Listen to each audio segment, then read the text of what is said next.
What's up, YouTube? It's your boy, Mr. Elisha26, back again, 3 weeks post-op. So yeah, I'm really excited about that. A lot has happened in the past week. A lot of healing has happened. So yeah, I'm just gonna jump right into it. So here we are. This is my chest. 3 weeks post-op. It's healing really quickly. So this is the left side that had the blister on it. Get close in here. It's starting to close up and heal up and everything, so I'm pretty excited about that. And not sure if you can see too clearly, but the pigment is starting to come back in around the top. And let's see if I can, there's slight projection of my actual nipple. It's not too much, but it's not as flat as it had been before. Here goes the left side. It's starting to get color in.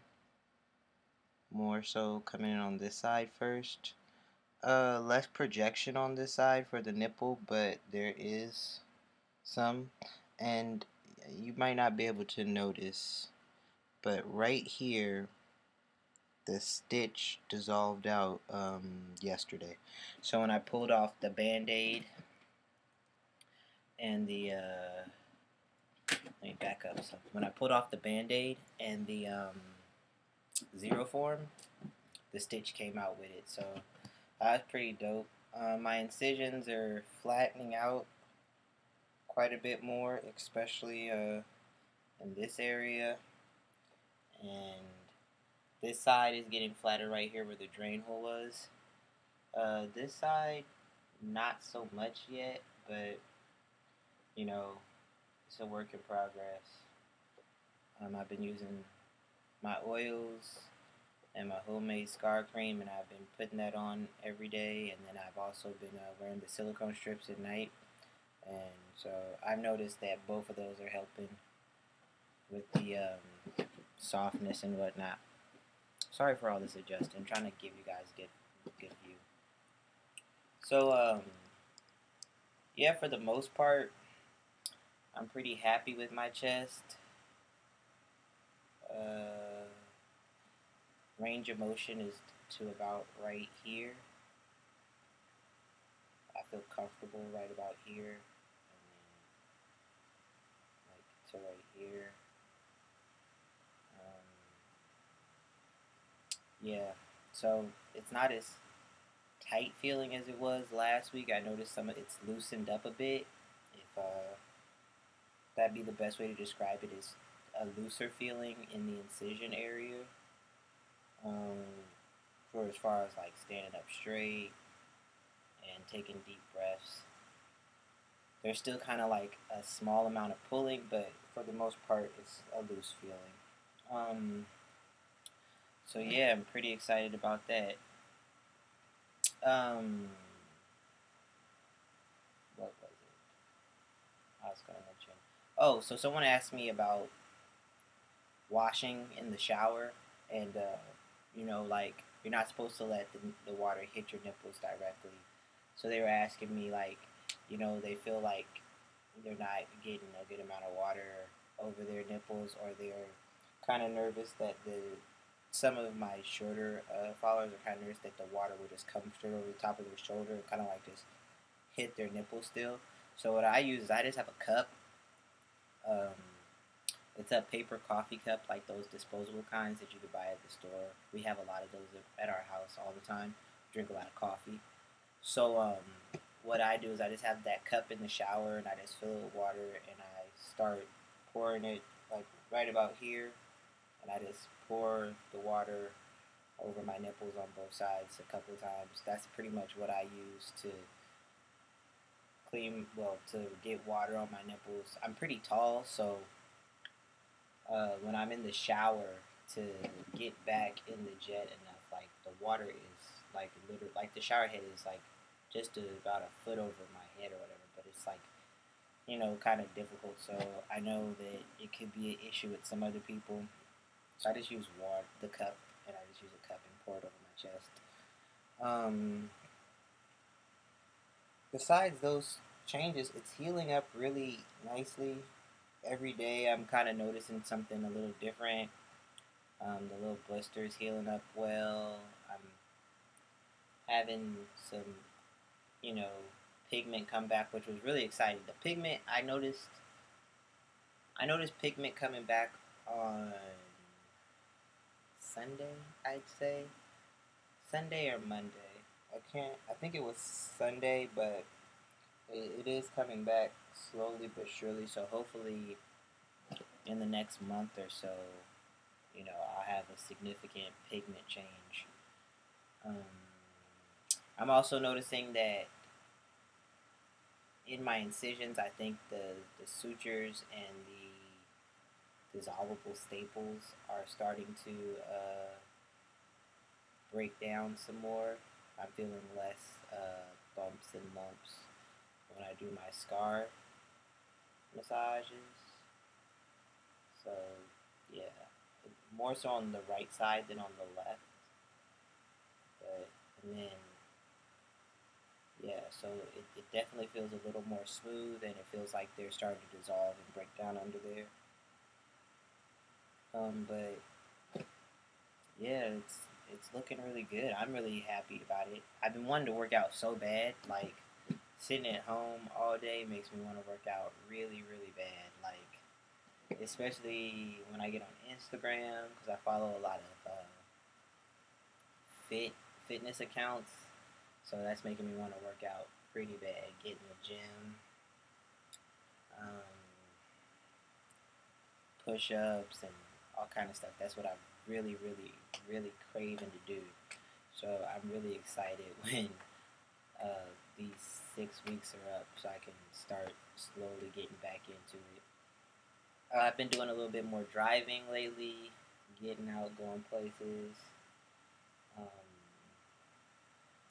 what else? Been able to reach things a little bit more to the side and not have any like weird pulling sensations as far as getting stuff on the sides of me, so my elbows aren't really pinned down too much.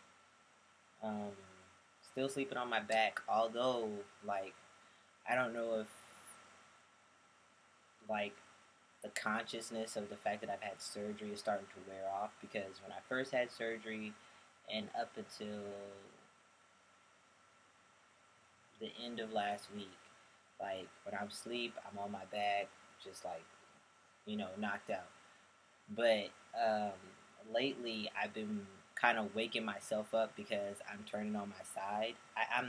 I'm a side sleeper. I hate sleeping on my back, and I found myself turning on my sides, and then freaking yesterday, I woke up freaked the fuck out because I turned on my stomach, but in some weird kind of way, I was like laying on my stomach, but my chest wasn't on the bed. I was sleeping in some weird way where my hands were like my hands were kind of like right here, pressed up against my stomach, and I was asleep like this. Some kind of weird. I don't know what the fuck it was. It was like some weird ass.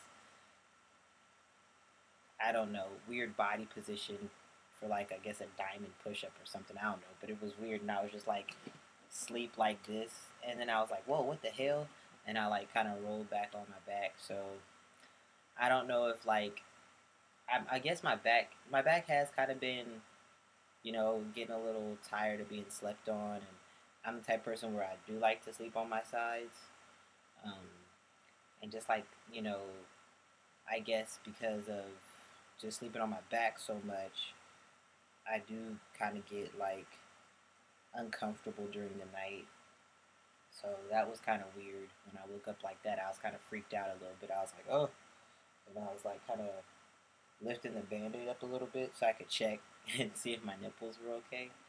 Um, so yeah, this is my last week using the XeroForm and the what's that called? And the band-aids and the Neosporin and stuff. Funny story is, I don't know if I was cutting my squares just like too big because I was trying to get the little blister in there. So like I'm running out of XeroForm and I have enough for today, tomorrow, and Thursday. But the good news is that I found a supplier that sells them a packet a piece. So you can buy a packet for like, I think it was $1 and some change once they added in the taxes, but I think they're around 97 cents or something like that a piece. And you can just buy one single packet of XeroForm, or you can buy several packets of XeroForm. And um, you only really need about 2 or 3, I guess. I think I was cutting my squares too big, so that might be why I ran out. But I have a packet that'll be here tomorrow just in time for me to not have to miss a day.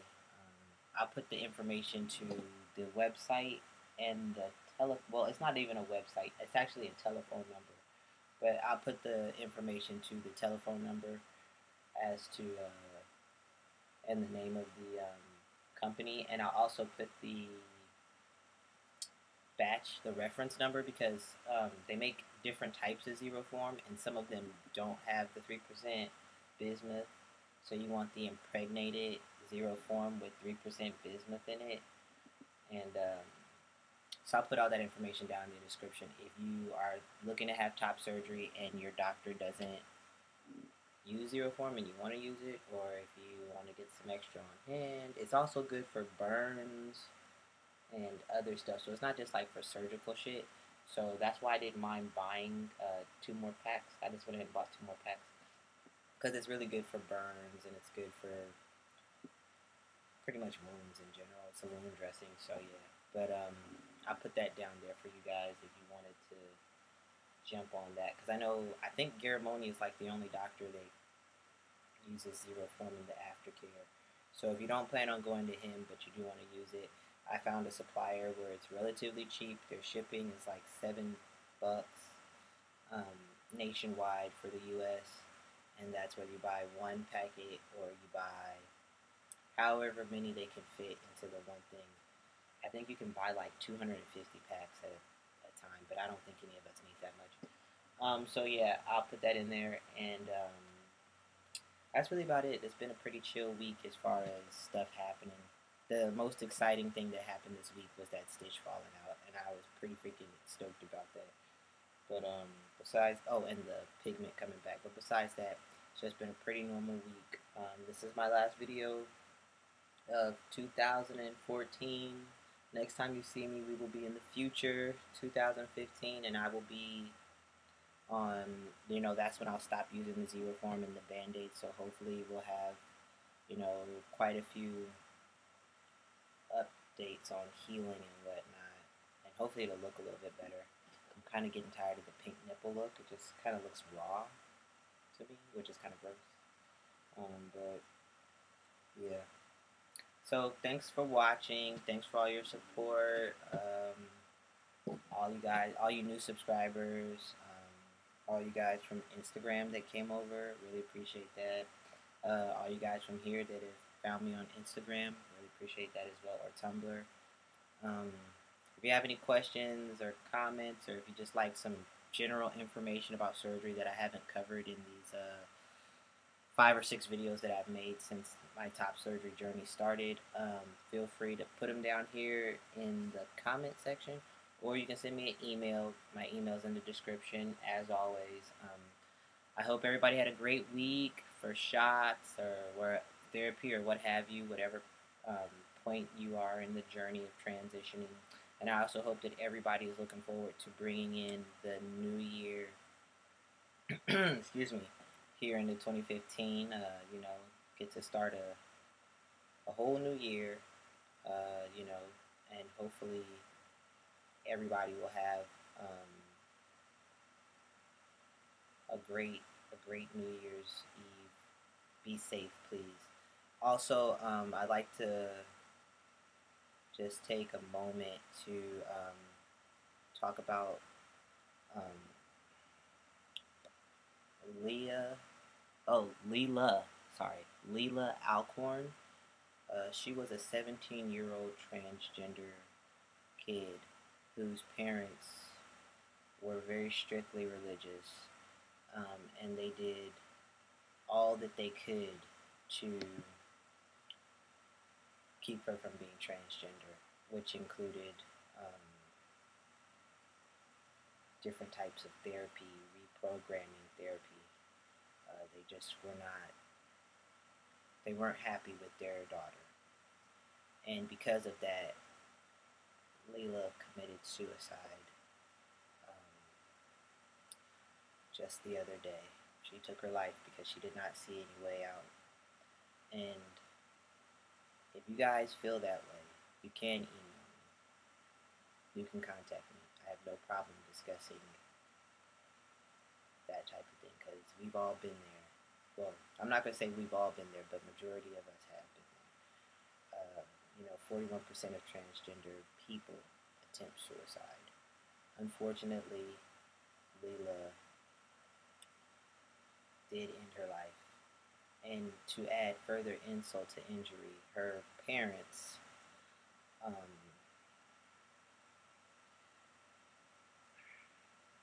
they've dishonored their child by saying that she was in an accident, or she was